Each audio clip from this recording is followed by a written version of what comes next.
Mariñok denboraldia hasi du, Orezko Erregional mailako nesken taldeak denboraldia hasi du, eta gainera arrakastarekin egin dute, izan ere aurreko asteburuan Urolaren kontra 3-3 irabazi zuten lehen partiduan. Eta gaur gurekin, Idurre, Mireia eta Eider ditugu pixkat denboraldiaren errepasoa egiteko edo aurre ikuspenak, ez? Hasteko hori da, lehen dabiziko partidua jokatu duzue dagoeneko, eta irabazi egin duzue, hasiera ona eman diozue denboraldiari, ez?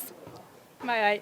Agia da, iritsi ginala eta lehenengo partea izan zen pixkat sartzeko modun, ez? Hasi ginen eta pixkat hori hasierako sentsazioak poliki-poliki partidan sartzea, ia da kostatu zaigula pixkot bilatzea pixkat zein den jokua, zein bar genuen, zein ez, eta egia da lehenengo gola iristea arte egontzian igual aukera pilo bat, baina nezan zarten, eta azkenean lehenengo parten sartu genuen lehenengoa, eta gero ja deskantson eman genion buelta, eta gero ja bukatu zen 3-3 eta ongi, pozik. Oraindik goiz dagian sentsazioak edo zuen taldean nola dagoen jakiteko bertze taldekin konparatuta, baina lehendabiziko garaipen honek ez pixkat indarra ere emanen dizue urrengoei begira, ez? Ja daramago hilabete eta piko aurre denboraldiakin eta orduan ja sentsazio hartu dugu ja nola jungo den gaina jolastun dugu erranan aurka, osasunan aurka eta talde indartsuen aurka eta orduan baitugu ja sentsazioak nola jungo den pixkat denboraldia eta hori. Eta esan duen bezala Mireiak kostatu zitzaigun sartzea lehengo gunean partida, baina azkenan gero ikusia indegun lan aurre denboraldian eta zelaian ikusi zela, asiki ongi. Hori erramarrin zuen, aurre denboraldia hasi zenuten, ez? Abuztuan pentsatzen dut hasiko zinetela entrenatzen eta taldea pixkat osatzen. Nola joan ziren, lagun artekoak ere jokatu zenituzten, nola joan ziren eta hor sentsazio, pentsatzen dut, emaitzak horra agian ez duela haunitz ikustekorik edo, zaiela begiratu behar, baina bai sentsazioei eta onak izan ziren, ez? Bai, sentsazioak eukitu genituen, Realaren kontra bat eta bat gatu genuen, eta osasunarekin bai. Hori hartu nahi irabazi genuen, eta sentsazioak eukitu ditugu.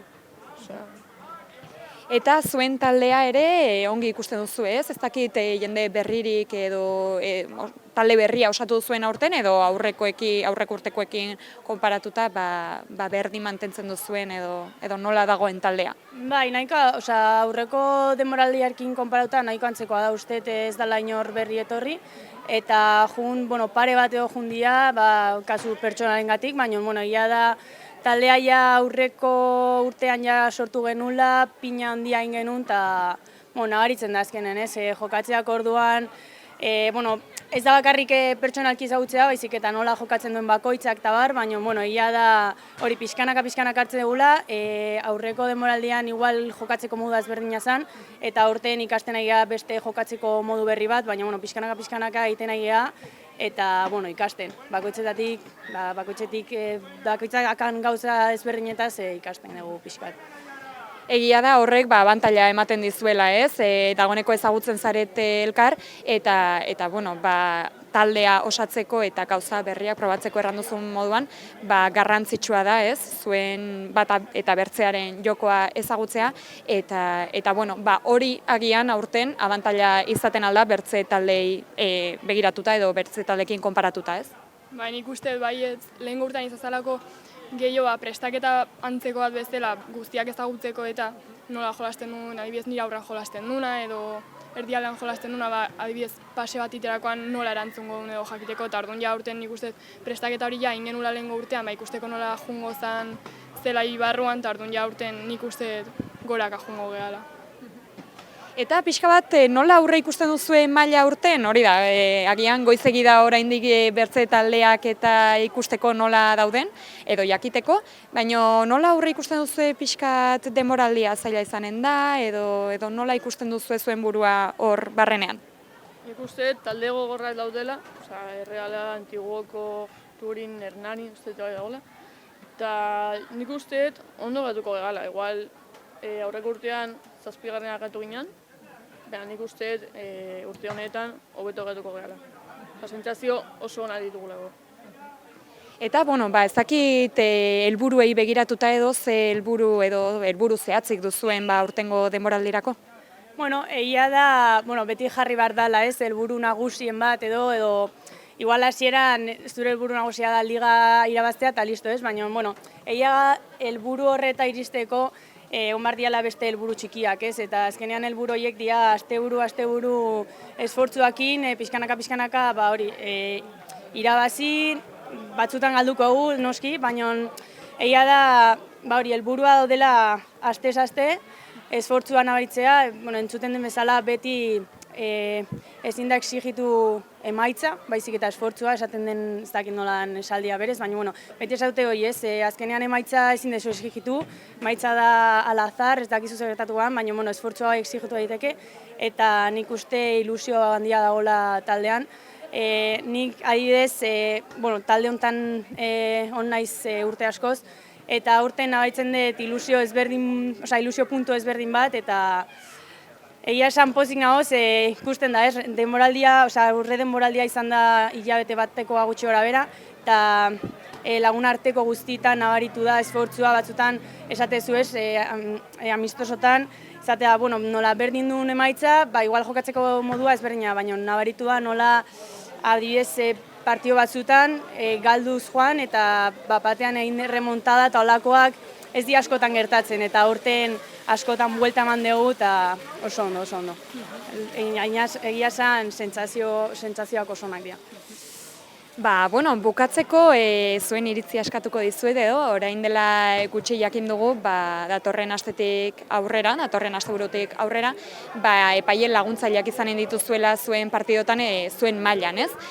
Nola ikusten duzu hori, ez dakit aurrerapen baten moduan ikusten duzuen emakumeen futbolean, edo ez dakit ze berrikuntza ikusten duzuen egon daitezkeela? Ni epaia izan naiz, gustatzen zait ideia egotea bi liniero edo bi laguntzaile arbitrarekin, eta gustatzen zait ideia. Aurrerapen gogorra ikusten neskentzako. Nik uste abantaila handia dela, baina baita ikustezu profesionaltasun puntu bat, azkenean betianik izan da futbol eskola o emakumezkoen ambitotan edo beti izan dela arbitro bakarra, baina azkenean ikustezu batean hiru egongo diala eta esan dezuna, ikustezu aurrera pausu batzuk eta pixkanaka nola emakumezkoen futbola hartzen nahi den garrantzi hori eta azkenean hori ilusia sortze dizu, azkenean hori jokatzea eta suposatzea izango ala zehatzagoa, epaiek esandakoa suposatzea zehatzago izango ala eta printzipio izan behar dela hobeto partidua, ez dakit. Hori da, agian profesionaltasun hori falta zen eta orain etorriko da, edo agian lehenago joko moduan ikus zezaketen batzuk, emakumeen futbola eta ez da horrela eta noski hori agian aldatuko dela, jendearen bistara. Nik uste gaina gurie motivazio puntu bat gehiago emango digu partidak aurrera ateatzeakoan eta guztia. Gaina kanpotik ikusiko da hori profesionaltasun puntua gehiagokin. Ikusiko dute ez dela joku bat, ez gara honea etortzen egunero entrenatzea edo orduak pasatzea zelaian barruan joku bat izango baliz bezala bakarrik. Hori da. Mila esker hiruei gurekin egoteagatik eta zorte on denboraldi honetan. Eskerrik asko.